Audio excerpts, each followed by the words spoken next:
Well,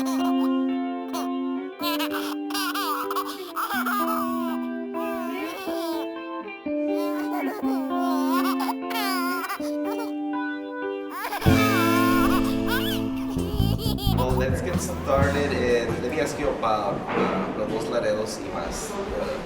Well, like I said, I started thinking about this concept a year and a half ago or so. Of course, a lot of the works here I date back to 2014. Sorry, I'm jumping ahead, backwards, forwards, and so this is a culmination of my work.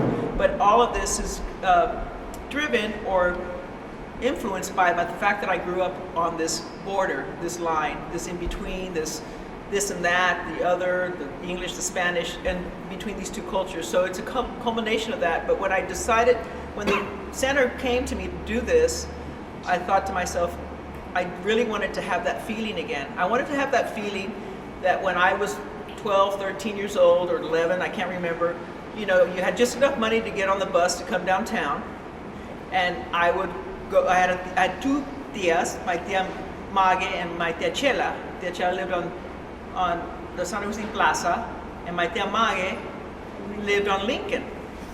And so I would wander around. I'd go across the river, go buy my mother something she didn't want for her birthday, and then I'd go visit my tias, and they'd call my mother and say, Ethel's wandering around downtown. If she doesn't get to your office by 5, we'll go look for her. But I knew to get to my mother's office by 5 because I only had bus fare one way. And I don't know what my brother and sister were doing, but that was a real freedom. I mean, a child to be able to go to another country for the afternoon and then come back and have dinner in another country. I mean, this is amazing. So I wanted that memory I have all the time thinking about that, and I wanted this show to have a bit of that feeling of what we had or what was or what formed me. So and the mas, of course, is because you have to also travel with me to the other places from the time I left Laredo to now. Yes. So, growing up, you said you have a brother, sister, your siblings. How was the family life? Well, it's fantastic. I mean, my mother was widowed very young. My father was Guy Patterson Shipton. My mother was Angela Palacio Shipton. My older sister is Patricia Shipton, and my brother, who many of you know, lives here in Laredo, Tim Shipton. He's quite the man about town and amazing Mr. Laredo. But we had grandmothers, we had a whole family that kind of took care of us, I mean, in a sense, and a community. I'll tell you another story. When I got married I never remember the date, but my husband's here, so I think it was 2002? 2002, Nate says. 2002, actually April 13th. Well, it was pretty loaded because my brother and sister and myself, our parents weren't there. It was a big deal, and it was pretty emotional. In fact, we were all getting a little emotional in this crazy little car I decided to drive in, and it was hot and sweaty. I was like, let's get this done. And so when I finally was able to step back, I realized that I had like 5 sets of parents. I had my tias there, my tios, Mrs. Deutsch, Mrs. Zuniga, the Glassford family, the Greenblooms were there, and I realized I had a riches of parents, and that's this place. It was pretty amazing. I just was like, what are you worried about? My God, there's so many parents. And what about the, I guess, like young influences to become an artist? Well, I have to say that my grandmother Palacios was really creative. She was a first grade teacher. But she also taught us how to sew, to upholster, to redo the, and I'm very hands-on that kind of way, to redo those chairs. They're the garden chairs with the straps, the ones that are woven. So that was very hands-on. I would go to the ranch as a kid, so you had to learn to do a lot of physical things there too. We hunted. I mean, all those things were influences. Going to Nuevo Laredo and seeing all the different crafts all the time, and they would change from season to season, which was interesting. Like, I should have gotten that. We're not going to get that again. And so that was that. And it was just all those influences and color and smells and the life. That's something that I talk about also, about like how different it is when we are in Laredo, and then as soon as you cross Nuevo Laredo, you just have that bombardment of like different smells and sounds, and there's the dog like, eating tacos and this whole thing. So what school did you go to here? Were you here in Laredo? J.W. Nixon High. Nixon. Nice. You did a lot I of think your friends if you were come here out? last night, you knew I went there because it was Okay. a band. I'm still blushing from it.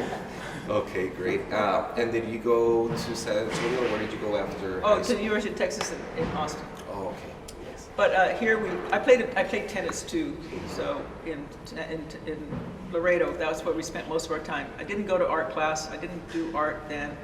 I just played tennis a lot with my friend Lisa Deutsch and Lisa Zuniga and others. So. And how did you shift from like, I mean, were you wanting to be an artist right away? No, because you're not. How are you going to make any money? Yeah. So I tried architecture for a little while, psychology for a little while, but I always took art classes, and then by the end of it, well, that's where it all landed. So. Nice. Now in college, any professor or anybody in particular that I had sort a of- photo professor, Okay. Lawrence McFarland, that was pretty influential, but I was pretty shy, and my siblings and I worked our way through college, working for the state of Texas, and I was lucky enough to work as a house photographer for about 10 years in another life, which was pretty influential, I guess, because I got to do a lot of photography, and it was old school black and white photography in the dark room, learning how to do that. And I think that you see some of that with the silk screens, because obviously it comes from a photography base, and so you take a picture first, and then there's a process where you have an emulsion, and you burn the emulsion with light. It's all about light, and then you have the screen. So the negative part becomes the ink part. So that's how that's the process. So I think, in a lot of ways, most of my influence is everyday and trabajo, whatever work you're doing.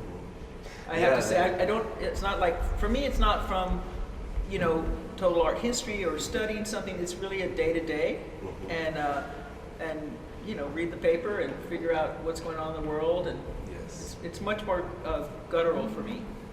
And also just the way that you going through that long process of silk screen, you have the idea, you have the text, and instead of just writing it down and showing it like that, you go through this whole process. Why do you do that? Because you can make Making it more. You can make more than one, but I think the process probably comes from that photography process. It's a comfort, an understanding of the method. Yes. I think that's part of it, the excitement of it, but and it comes straight from the camera, really. Yeah. I mean, even the word, oftentimes some of the ones that just have words in them are taken from something I found on the street as well. Not many of them, but lots of them. Yes. From conversations? Or? No, for instance, the one behind us that says, "Be careful with each other so we can be dangerous together." That was something I found graffiti on the streets of Berlin when I was lucky enough to have a residency there in 2017. So, the streets speak to me. Yeah. So, not in a voices way, but and how do you decide from listening to so many things or seeing so many things? How do you clean that up and say okay, I'm sticking with this one? Well, I think it's the one that keep popping up in your head. And I know that you maybe didn't, and it's easy to miss, but there's one on the front wall that says, and it's just something that came to me in thought one day, and it kept coming back to me. There's a beauty in time, you just have to listen. So, and that came to me sitting on the couch in front of the fire some winter with, at my house with the dogs around. It just occurred to me. I was thinking about time and space, and how things change, and who you are now, and maybe saw a friend, and you're like, I saw a lot of it this weekend, right? It's people you've known since 5th grade, and you're like, suddenly I'm not even going to talk about an age, but you're much, much older, and here you are, and there's connections to that time when you were 5 years old, or whatever. In fact, I saw a woman, her name is Jerry McCoy? Was that? Yeah, and I just remember, she said, "I'm sure you don't remember me," and I thought, And I had this flash that in fourth grade, I was like, no, I remember you. We had each other's back in fourth grade. Remember that? Like we would check with each other. And so there's those things that just kind of resonate back and forth, and those things make you think about that saying particularly. Yes. And what is your like studio routine? Do you have a routine? How are you as an artist? Like, are you Well, I'm not one of those all the artists. time? No, I'm not. I'm not one of those artists. I carry a lot of it in my head, like just thoughts and thinking about things, and so usually it's I'm sussing it all out of my head. Maybe some journaling or writing, and then I'll see what I want or need to have or how it should look, and then I just have to make it. Sometimes, for instance, like the swings. That's just something that I was like, yeah, I got to do that, like a physical thing. So I move sometimes back and forth between prints and mostly prints, and then physical pieces on board, like you see the one with the Texas map back there, and sculpture. But most recently, I'll tell you a story about the seesaw. The seesaw I made in 2015. And I made it for a particular thing that somebody asked me to do, and I thought, well, this would be fun. I always wanted to make a seesaw that I'm almost 6 feet. Well, okay, let's be real. I'm 5'9" now. I was once 5'10", but anyway. And I always thought I want to feel that joy of 12 years old before the world gets complicated, where you're just a child still. And to be this tall, I thought, that's why it's difficult to ride. I want to feel that joy of being 4 feet in the air, that kind of freedom. And so that was the moment that I decided to make that seesaw. It had nothing to do with any kind of, it was just to feel that joy for just that moment in that time that you were on that seesaw. So it just brings you complete joy. So it happened, so it's very heavy. And so I moved it around my studio for a very, very long time. And finally, I just threw it out. I just threw it outside of the studio, and then I thought, well, and then this came up, and I thought, I gotta make that seesaw again. And so I started to make the seesaw again, and wood isn't what it used to be. And I made the seesaw, and maybe it's a metaphor for the next piece, but it totally twisted and was out of line. Like everything was screwed up, literally, like just and. So I had to take, just like everything else, I had to take the old seesaw.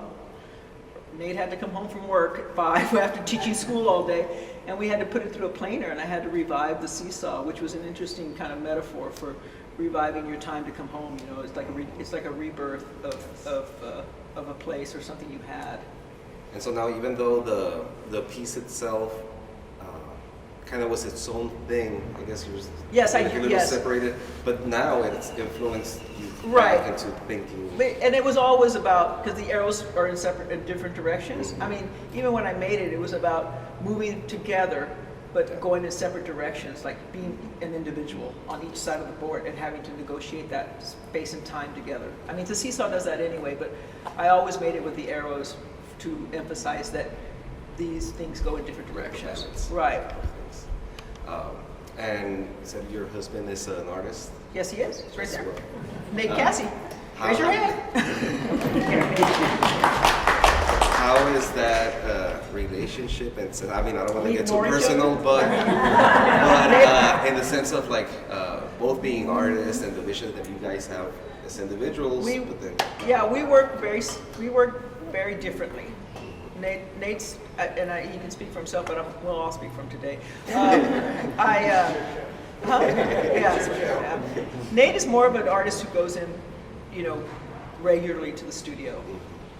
And I like to say that Nate, when he starts a body of work, for instance, right now he's making ceramics and handmade furniture, like with hand tools, the whole thing, very difficult.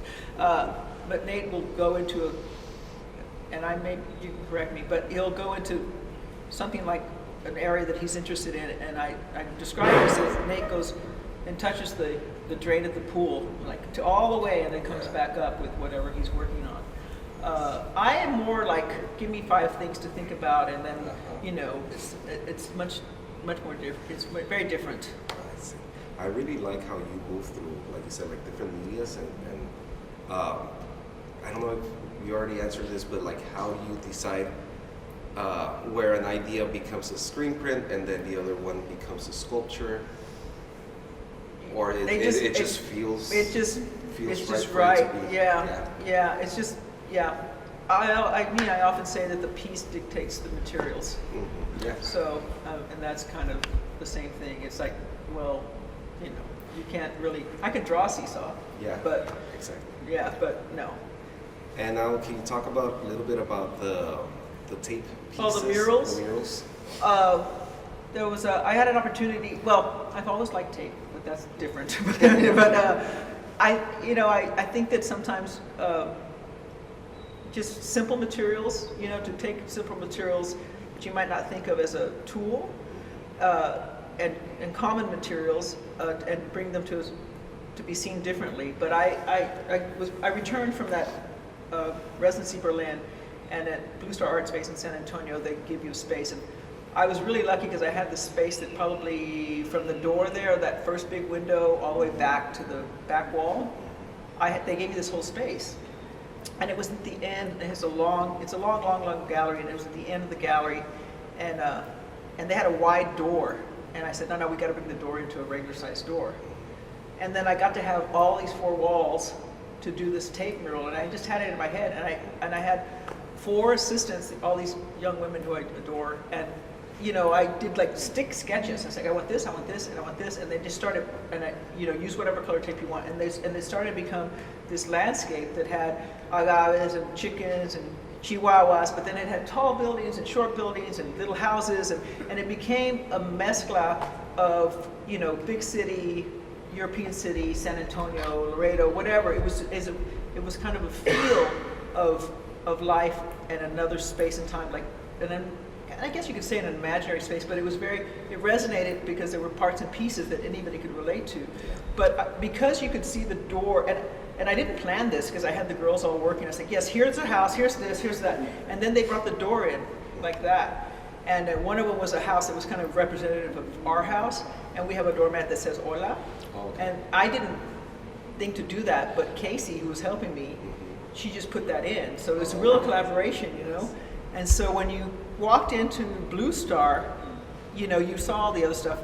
It was all really nice work, but and if you turned to go to that last gallery, that doorway just brought you in like that, and you just saw the hola, and when you walked in, you had the sensation of another world because it just went like that, Yes. At least that's how I saw it, but some of you saw it. So, and so that was really great, and that was inspired by a piece I did in Berlin because there was another little space. I got to Berlin not knowing where to go to get any supplies. And this residency, everybody in San Antonio, well, there's lots of people in San Antonio, everybody stays in the same place, in the same room, the same studio. And so people leave stuff. So I got there, I don't know, a weekend, didn't know anything about where to go for things, what time things are open, so what was left in the studio was a bunch of tape. So I just started making a mural. I thought, well, I'm just going to start making this mural. And I time-lapsed it so it became a film. So I showed it alongside the new mural. And when I took the mural down, I took all the tape and everything, rolled it into a ball, and it became kind of a relic of the time. So it stood in a vitrine, and it was called Mural at Rest. So you can see that sometimes what you're left with becomes the jewel. Yes, it's so interesting. I love just the way to think like an artist like that. Just from somebody leaving something behind to making it something, and then becomes almost nothing, but yet it is something. That's beautiful. How was your experience earlier with the kids? Oh, the kids, that was great. Ethel gave she gave a class to young elementary students. There were about 12 students. And so I'm asking her, how was that experience? I guess with different... Right, Rosie and I talked about it, and she said, well, maybe we could do some screen prints or this and that. And I said, let's just do tape drawings. It's super clean. So and the kids, I said, this is a place to have fun. You probably never thought about using tape as a painting tool, but and don't get locked into the fact that trees are green and the roads are brown. I mean, the ground is brown, and put that away and think about your imagination. Just imagine whatever you want, and I did a little quick test, like this is a tree, this is a bench, and so you just tear it, and I said, and then make whatever you want. It's supposed to be fun. It's supposed to be free, and there were some really amazing things. There was one child who had to. She was really a sculptor. No, the giraffe was cool, but I think she's a sculptor because she had to kind of make a little bolita because she was making the crab. They had to have dimension, so they had to come off the wall. They had to come off the page a little bit. And I was like, "Oh, you're a sculptor," And she goes, "Well, I really like painting." I was like, "No, you're a sculptor." So it was interesting, and really, the little girl that took the giraffe, she gave us both Rosie and I credit on the back because we helped her with some decision making, which I thought that was pretty nice. But yeah, it was like one of those things that there are not any rules to this. Throw away all those things that it has to be perfect. It doesn't have to be perfect. Yeah. It has to be what you want it to be. Exactly. And just embracing that. What about, I guess, going back, living in San Antonio? I know that growing up myself here in Laredo, we didn't have that influence of like the Chicano art movement or feeling that, belonging to Chicano. Was there anything that you felt once you were in San Antonio? I think that I think in some ways I live in between those two worlds. There's an appreciation of it, and I love some of the. Cesar's work's amazing. I mean, I feel an affinity to it all, but it's certainly not something that I have to express that way. Yeah. It's not. It's obviously. I'm more influenced by maybe Judd or something that's more minimalist than that, but also bringing in just real life for this particular one, the swings or the seesaw, like something that's tactile, something you can touch, something you can be a part of, which I think is important as well. Yeah. And even like the language, because I was reading one where it says "I get pretty" or pretty, but it's spelled like "pretty" the way that we, and I really like that. So, I mean, I don't know. I want to open it to questions that we might have from the audience, but also I would like to have like an art walk where we can talk about pieces in particular. Sure. Do you guys have any questions right now? Yes. And then we can take a walk. Hi, I'm Samantha. Hi, Samantha. I'm here from Laredo, but I really resonated with some of the pieces that I walked around. I just took a quick glance, but it really struck me what you said about kind of living like above or beyond the Chicano movement. Oh, yeah. Statement. I just thought it was interesting because we did have some Latinas here, and it was such a big thing, and I felt like I was really missing out. Not being able to make it to the show, but I feel like in some ways I lived that day, and it was really interesting. I just thought if you had anything else to add to that. Well, I think that's one of those things about being on the border and being from this part of the world and being influenced by all this and the appreciation of it. It's just like the music. Do you only like Tejano music? No, well, I love Tejano music, but I also like bluegrass or so in some ways because of where we are I'm assuming you're much younger than I, but because as we move in time and generationally, the influence are you take those things, but you have to have your own language. So Cesar's language is super strong, and we all love it. I mean, I want one. I mean, I can't have one anymore. My sister has one, but I'd love one of his drawings. I mean, he's an amazing and an important artist, and he's at the Smithsonian Portrait Gallery. I mean, this is huge because that's an influence of he's representing Laredo in a particular way and this region in a particular way. It's just not my vocabulary. It's part of my essence, but it's not part of my vocabulary. Well, I'm going to add to that with something that you wrote in the statement where it says, "I am grateful to not be from the edge of one place, but from the outer boundary of two places." Yeah. And that's where that whole influence, the language. Definitely. I definitely think that there's a lot of, a big feeling of underwhelming exposure for people in Laredo and how they experience the world here, being from so many different places. So I think it's really nice to see your work and kind of see that come through when you're thinking about it, instead of just physically or subjectively representing the ideas that everyone thinks to go to. Right. I will tell you guys that we haven't quite got it together yet because it was a pretty fast and furious turnaround for this from Cesar's show to from Ana Laura's show to my show. But when you come back, if you come back, well, we're working on a soundscape where I have a few stories that people have given me or shared with me, and this is specifically to your question. And I think the sounds that I'm going to include, of course, are traffic, gallos, of course, dogs barking. But I didn't want to presume that I would lock myself down to one song or one. So there's not going to be any music in it unless it's ambient sound that we push into some kind of soundscape. Because I felt saying in the same vein that there isn't any one thing that I feel like is just mine. In part of my vocabulary. So I'd rather take, much like my work, I'd rather take the sounds of the world around me and make that the music. Thank you. Mm-hmm. Yes, Eric? Yes, Eric? First, thank you so much for your show. Thank you for coming.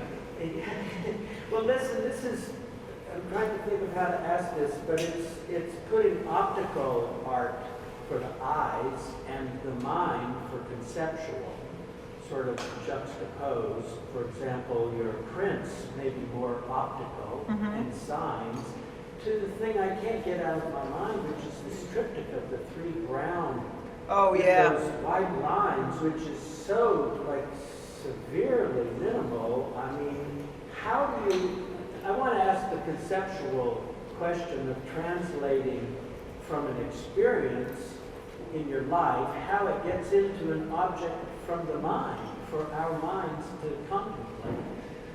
Well, I'm going to simplify it. Thank you. And you're not going to like the answer, but I'm going to do it anyway. I'll talk to you later. That piece is really just about lines, lines that are drawn. It's called The Border Crossed Us. So I'm really just talking about boundaries there. Conceptually and minimally it works because we're also familiar with the form. If it was another state, we wouldn't understand it. But because Texas is so iconic in its shape, it speaks louder. So I would have to say that me deciding to use the line, of course, is the minimal part of it. But I don't think that it would resonate if I was from Ohio, for instance. Obviously, it would because it would be the border. But I mean, I'm just saying, part of it is due to the location we live in. Got it. So that's what's happening in our mind. Right. We know what line here means. And if you do something with that, but I'm not liable for that. Pardon me? I'm not liable for any of that. Yes. Yeah. As someone who's not from Laredo, I'm interested to know when you left Laredo and lived in another place, how did your self-definition change? Well, it didn't change for a long time because I kept coming back every other weekend. So my grandmother and my mother would have us come back all the time. So I think that probably changed more and more as I probably after the death of my mom, probably where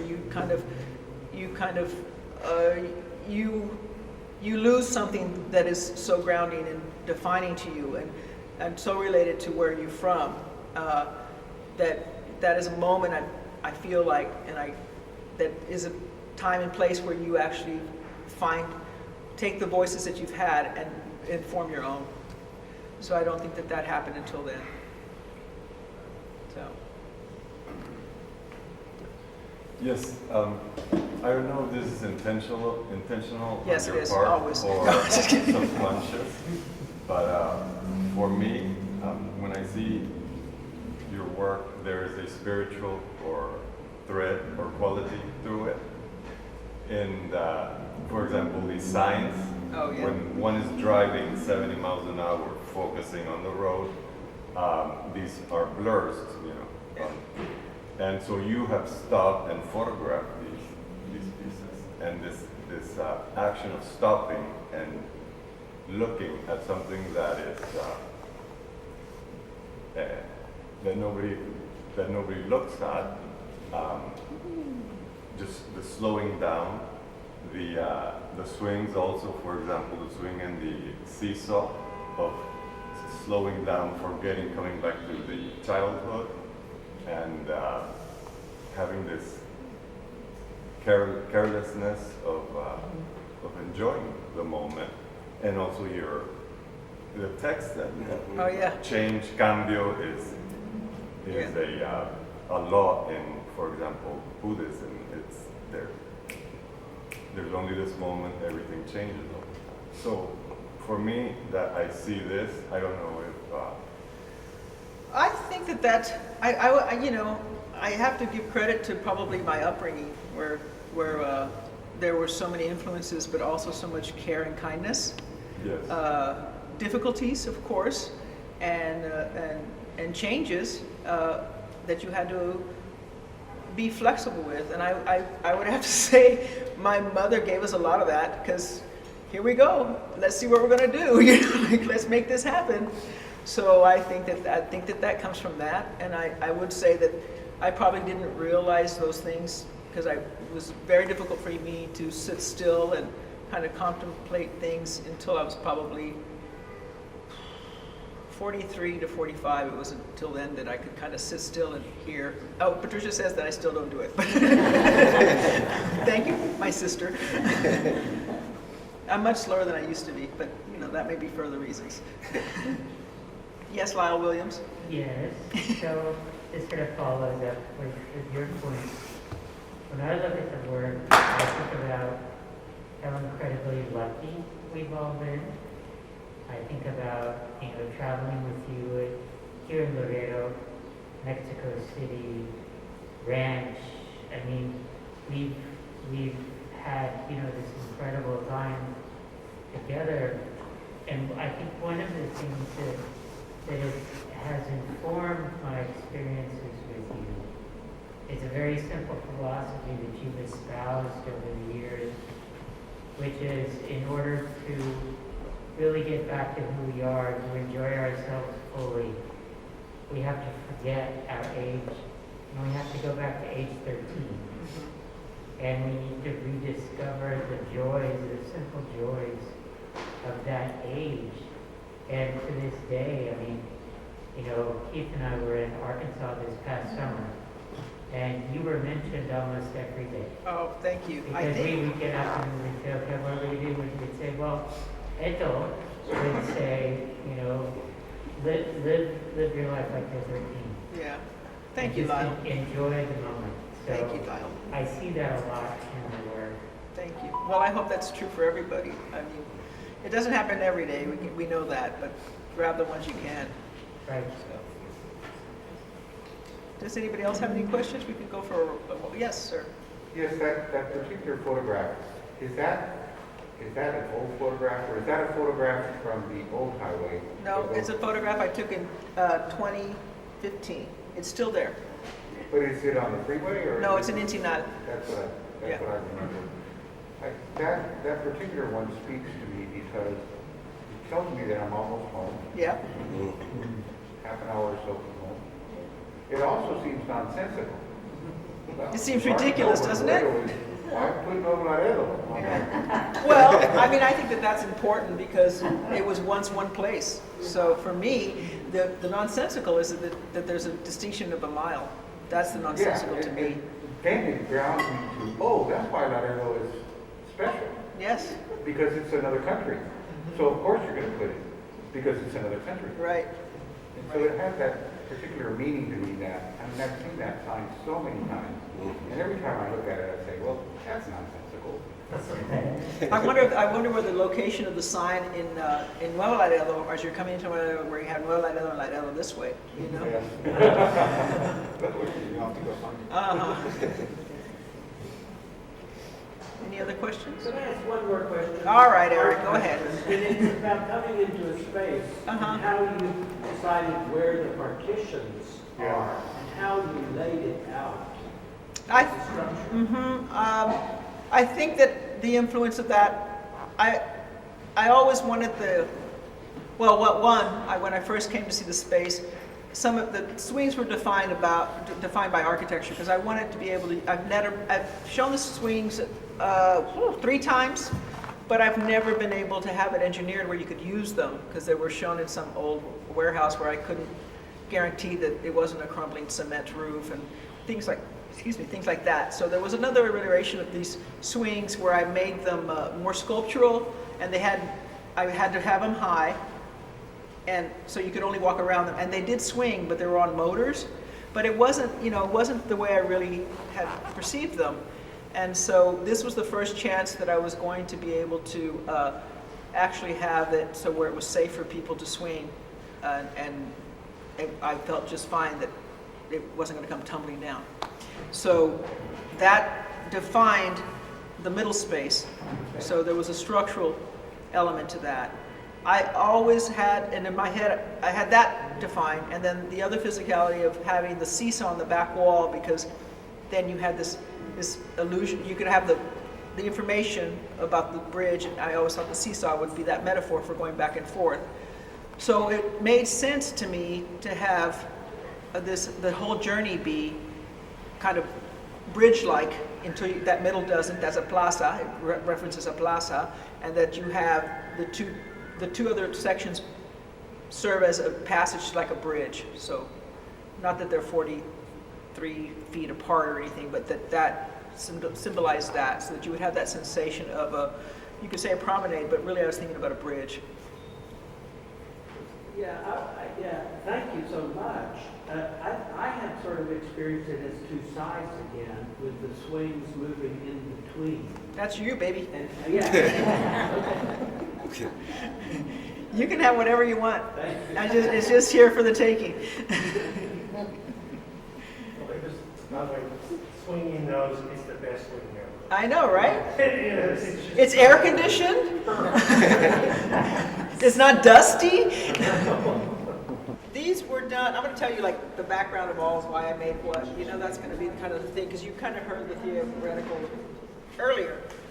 These were done, I always have to look at the date, 2014. And this was a moment where I had been at a job for 13 years and decided to leave it. And it had been very much part of my identity. I was the head of exhibits at the McNay Art Museum, and I decided to leave it. And we were coming down to the ranch. We have a little ranch in Ensenada, which I adore and love going to. And we were coming down, and we came down once, and I started thinking about all these exits, and returning to something that was grounding, like going to the ranch or Laredo, and kind of reevaluating where and how I was going to move forward from having been at this one place for 13 years and having it be very much part of my identity in the art world in San Antonio, and how I made my money, and that kind of thing. So there's actually 7 of them, and they start at Divine, which I think is pretty funny.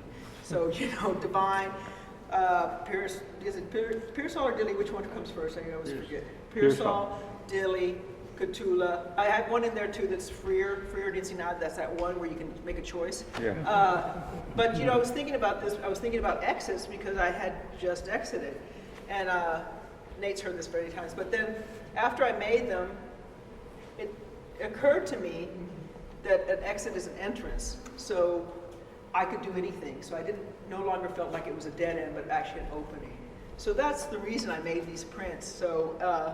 And I've been lucky enough to have them collected, and there's a series at Ruby City in San Antonio that they collected, which I'm very honored to have had part of.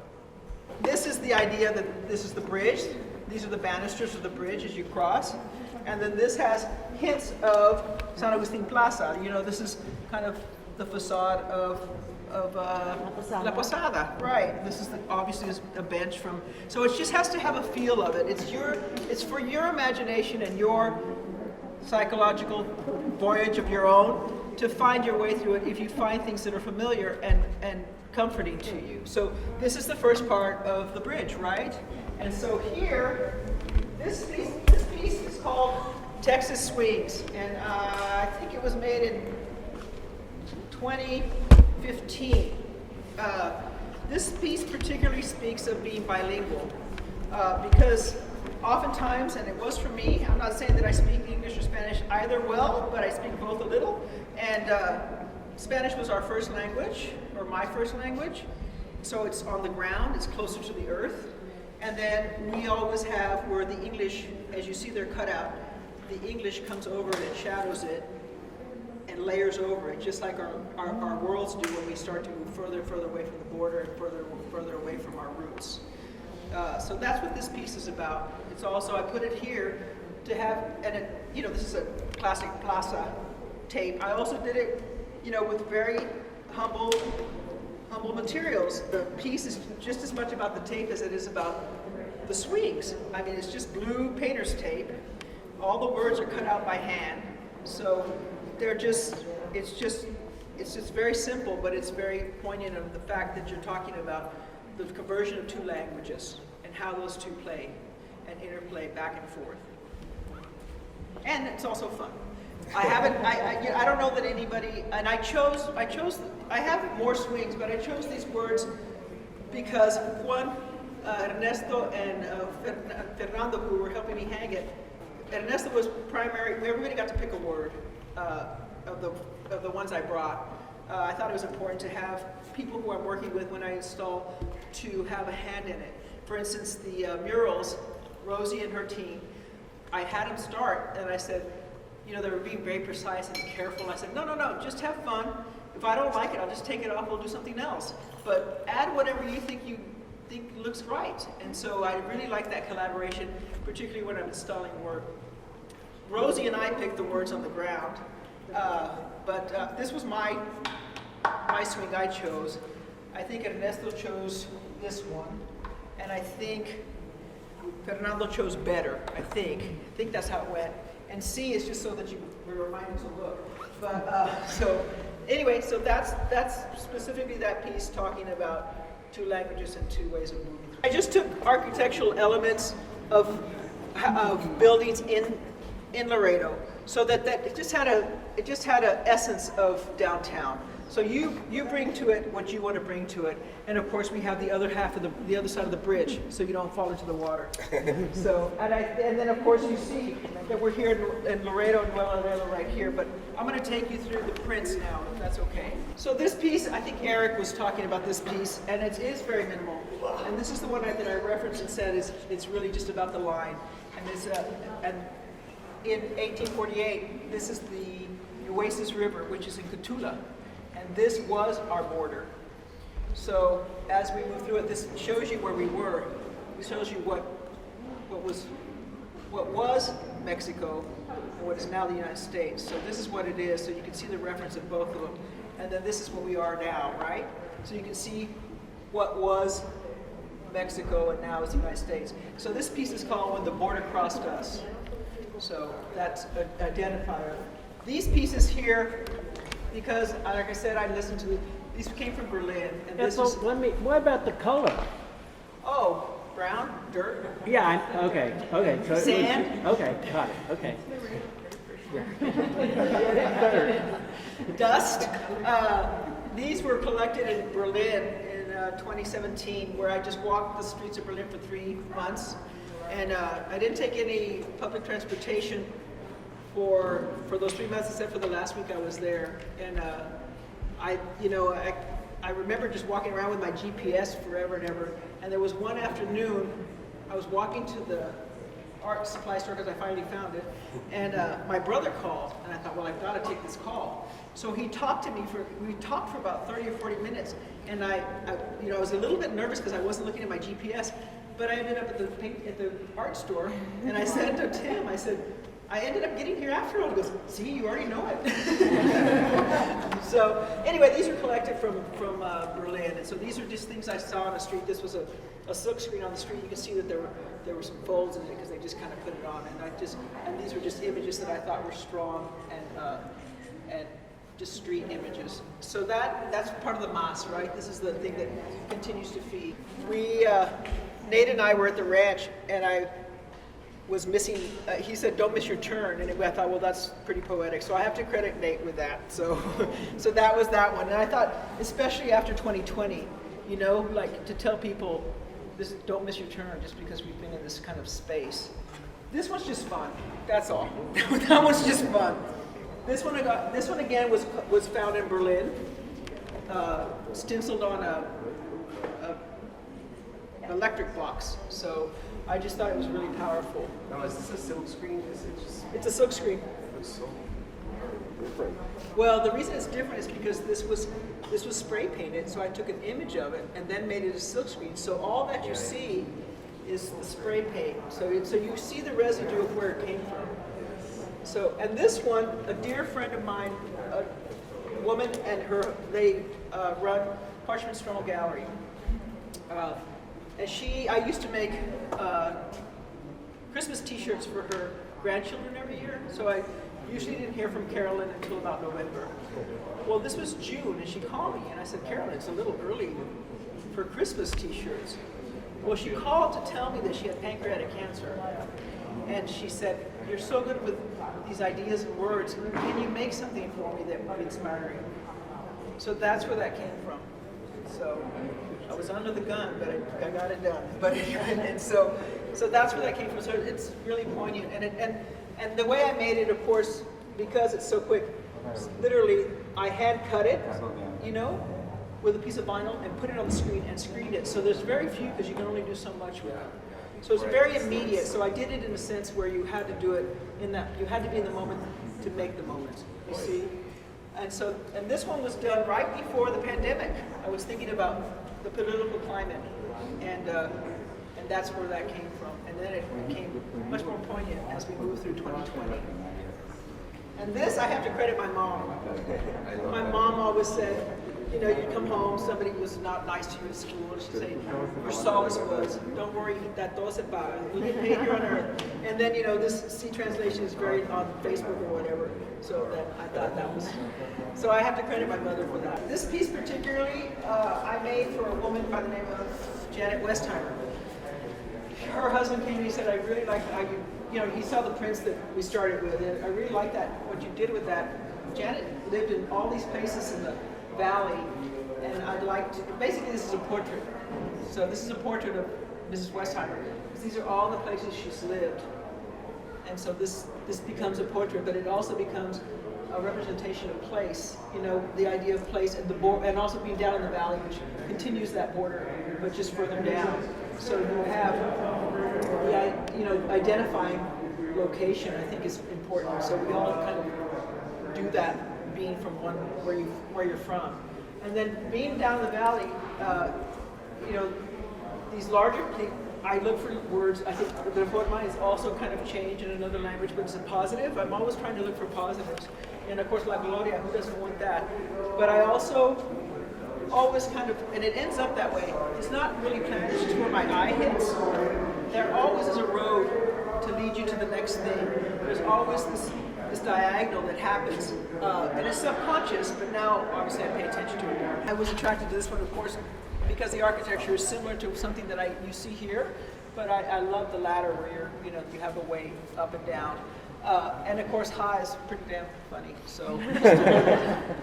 And we end again back to the piece of the border cross-outs and this one. These are a bit mirrored. So this one is Catula, like I mentioned before, and this was made before those pieces, that was with the frontera, that was the line, that was the border in 1845. So my mother used to always say the Catula-Dixie line, and I didn't understand what that meant. I thought it just meant it's when you saw more white people or gringos. But it was actually the Catula-Dixie line. It was when you went to the United States. This was actually the line. So that inspired me to go back and do that piece with the line so that I could see it, The seesaw is a metaphor for being able to go back and forth and play. So they're relating right. to the, okay. That really helps from being to understand the back wall. Yeah. Thank you. Yeah. So that's where we are, guys. That's the travel that we took. Yes. Excuse me, I have a question. Yeah. I'm just curious because I remember when I was a child going back and forth up north and down here, the feeling of coming and going to Laredo changed. Has it changed for you compared to when you were a child sure. to an adult? Yeah, of course. Yeah, I mean, there's less family here. There's less reason to, downtown's changed. You don't really go across. Absolutely. Yeah. Like if you could point to a specific feeling that you feel when you come. Well, I still feel, I feel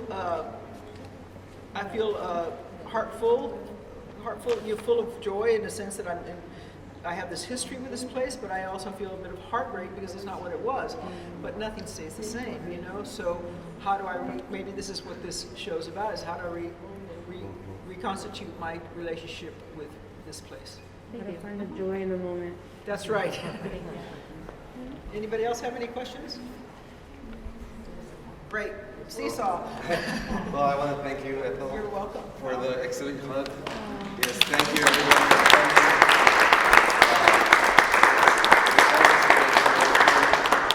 We're just so honored, and this is home.